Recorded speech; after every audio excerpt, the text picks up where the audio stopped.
Welcome back to the channel physio for change. This side doctor Mahak Nanda. आज हम बात करने जा रहे हैं बहुत क्रूशियल टॉपिक के बारे में। गाइस, यूजुअली में शॉर्ट्स प्ले करते हैं हम, या तो हम एजुकेटेड एक्सरसाइज ब्लॉग बनाते हैं, लेकिन ये ब्लॉग कुछ जनरल इंफॉर्मेशन ब्लॉग है और अवेयरनेस ब्लॉग है।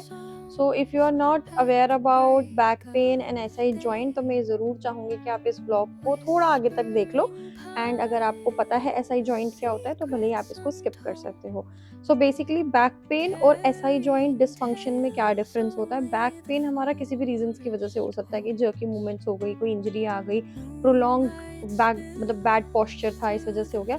लेकिन SI joint, that is sacroiliac dysfunction, ये भी बेसिकली एक तरीके का बैक पेन ही होता है, लेकिन बहुत कम लोग इस बात से अवेयर हैं। यूजुअली आप ऑर्थोपेडिशियंस के पास जाओगे, वो आपको एमआरआईज, एक्सरेज, जेल, आपकी मेडिसिन, पेन किलर्स, हर तरीके का ट्रीटमेंट प्रोवाइड करेंगे, लेकिन आपकी बैक पेन नहीं जाएगी।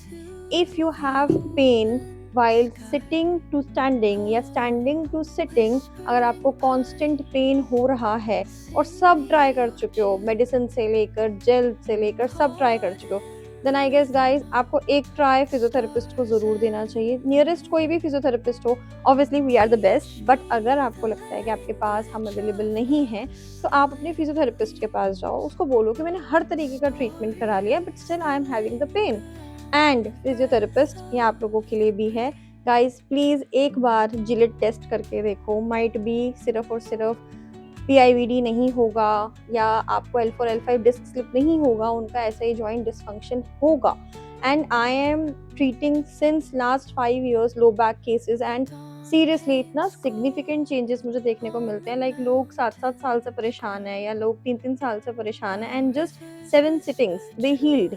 आई एम नॉट सेइंग कि 7 सिटिंग में वो भागने लगते हैं, but I am just saying कि एटलीस्ट उनका वो जो इरिटेटिंग पेन है वो खत्म हो जाता है। So this is request to every physiotherapist कि please consider your patient sincerely, please consider them as a part of your duty, क्योंकि वो पेन में है, उनको ट्रीटमेंट नहीं मिल पा रहा है, तो प्लीज़ उनको टेंस के अलावा भी कुछ प्रोवाइड करो।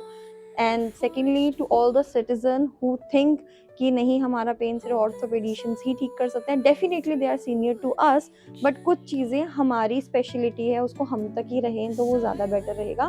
बट हाँ, अगर सबका एक मेथोलॉजी है, सबकी अपनी एक थिंक प्रोसेस है कि नहीं आपको उनके पास ही जाना है, पहले do visit. We don't say कि आप मत जाओ, बट वी जस्ट सजेस्ट कि at least give a chance to us, ताकि आपको एक चेंज पता चल पाए। लेकिन like we are expertise in exercises, we are expertise in physical training, we are expertise in every your muscle, your body structure, your tendons, your ligaments, हमने भी उतना ही study किया है।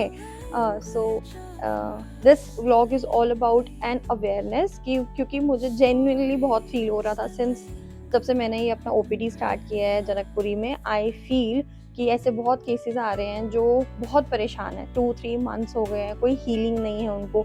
एंड जब हम रीज़न असेस करते हैं, जब हम फिजिकल असेसमेंट करते हैं, विच इज़ ऑब्वियसली कॉस्ट होती है उसकी, है ना, कंसल्टेशन हम भी ले सकते हैं, उसको जब हम असेस करते हैं तो हम देखते हैं कि नहीं, ये बेसिक एक ऐसा ही जॉइंट लॉकिंग था। बेसिकली आपके जॉइंट्स लॉक्ड हो जाते हैं।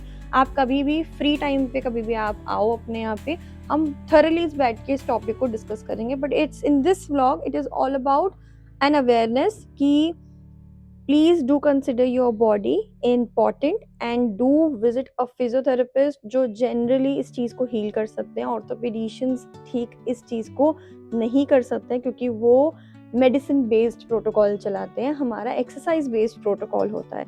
ये डिसऑर्डर या ये डिसफंक्शन सिर्फ और सिर्फ ओपन होके ही होता है। इसको हम थ्रू मैनुअल थेरेपी ओपन करते हैं, इसको हम थ्रू मोबिलाइजेशन ओपन करते हैं। तो जस्ट थैंक यू इस बात को सुनने के लिए, समझने के लिए। आई जस्ट होप कि आप लोगों को ये बात समझ में आए। एंड गाइज, एक और इसमें एक छोटा सा एक आप लोगों को एक टिप दे देती हूँ। Stop wearing sliders. Literally slider is the main cause of this ऐसा ही जॉइंट लॉकिंग। उठने बैठने में दर्द होता है, जो चलने में दर्द होता है, ये उसका सबसे बड़ा कॉज बन के आ रहा है। So that's it. समझ सकते हो तो समझो, नहीं समझ सकते हो तो जस्ट अवेयरनेस व्लॉग, मेरे दिल की बात थी, मैंने आप लोगों से शेयर की। Thank you. And appointment book करने के लिए नीचे दिए गए नंबर पे कांटेक्ट कर सकते हो। C2D 43A हमारे विजिट कर सकते हो। थैंक यू, बाय, नमस्ते। हाँ,